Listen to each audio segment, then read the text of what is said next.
Mogika wadonje weche mag penje ni penj maduong' mar klas 8 Kcpe Orumo yanga kawuono. Kata kamano migawo mar somo yango ni mibadhi ne ofweny e kinde ma penjno ne rumo.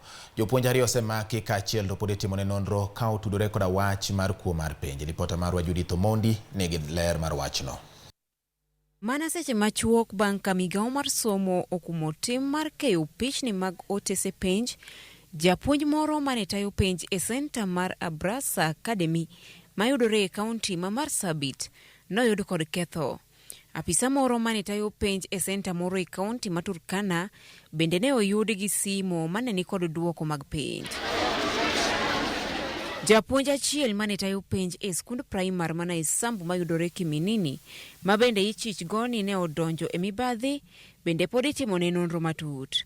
Abrasa Academy is in Marsabit, in Sololo sub-county in Marsabit. And the center manager there, called Mr. Nyaroso, took an image of the paper and dispatched it to others, and he has now been arrested and is in police custody. And we are not going to have mercy with him because he had a choice to do that. Yesterday in Turkana, at Kadugili Primary School, Alex Wanyama, TSC 865034, was also found with a cell phone with prepared answer sheets.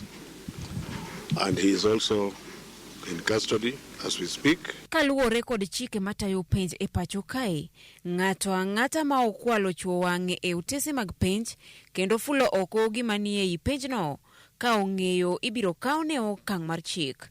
Ng'at ma kamano ibiro twe jela kuom thuolo ma okalo dweche 12 kata chulo fwai maromo 5,000 kata tuech 2 go duto.